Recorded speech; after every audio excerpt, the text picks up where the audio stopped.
दिमाग से नहीं बोलना चाह रहा हूं, मैं दिल से बोलना चाह रहा हूं। उनके दिमाग के हाल को तो देश लंबे समय से जानता है। लंका को हनुमान ने नहीं जलाया था, लंका को रावण के अहंकार ने जलाया था। लंका हनुमान ने नहीं जलाई, उनके घमंड ने जलाई।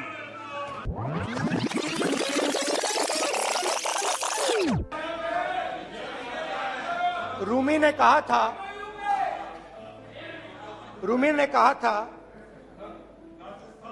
जो शब्द दिल से आते हैं वो शब्द दिल में जाते हैं। तो आज मैं दिमाग से नहीं बोलना चाह रहा हूं, मैं दिल से बोलना चाह रहा हूं। जो लोग आचार व्यवहार चाल चरित्र से राजा बन गए हो, आधुनिक राजा के रूप में ही जिनका दिमाग काम करता हो, उन्हें गरीब का बेटा यहां होने से परेशानी होनी है।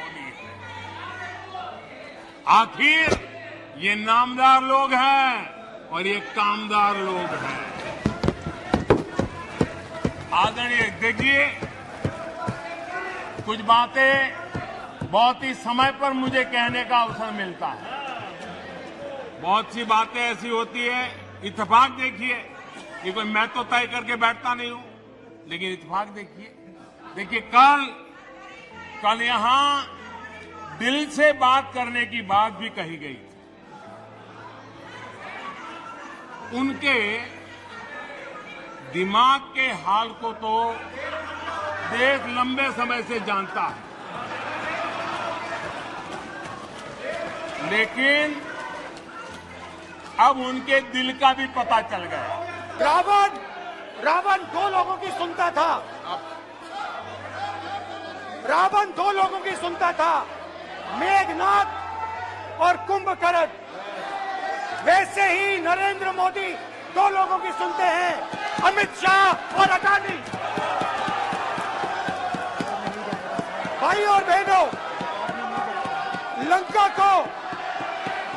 को हनुमान ने नहीं जलाया था, लंका को रावण के अहंकार ने जलाया था। प्लीज माननीय सदस्य, आप संयमित बोले। आप ये सदन है, आप तरीके से बोलिए। माननीय राम ने रावण को नहीं मारा था, रावण के अहंकार ने रावण को मारा था। आप पूरे देश में केरोसिन फेंक रहे हो, पूरे देश में आप केरोसिन फेंक रहे हो। आपने मणिपुर में केरोसिन फेंकी, अपनी चिंगारी लगा दी। अब आप हरियाणा में कर रहे हो, पूरे देश को आप जलाने में लगे हो। आप पूरे देश में भारत माता की हत्या कर रहे हो। लंका हनुमान ने नहीं जलाई, लंका हनुमान ने नहीं जलाई, उनके घमंड ने जलाई। और ये बिल्कुल सच है। आप देखिए, जनता जनार्दन भी भगवान राम के रूप की है, जनता जनार्दन भी भगवान राम के रूप की है। और इसलिए 400 से 40 हो गए। हनुमान ने लंका नहीं जलाई, घमंड ने जलाई, और इसलिए 440 हो गए, 400 से 40 हो गए। आदरणीय अध्यक्ष जी,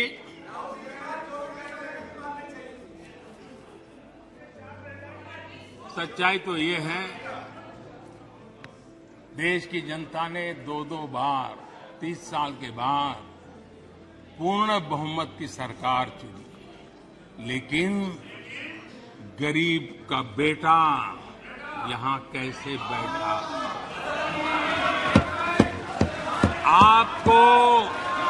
आपको जो हक था, आप अपनी पारिवारिक पीढ़ी मानते थे, वो यहां कैसे बैठ गया? ये चुभन अभी भी आपको परेशान कर रही है, आपको सोने नहीं देती है, और देश की जनता भी आपको सोने नहीं देगी। 2024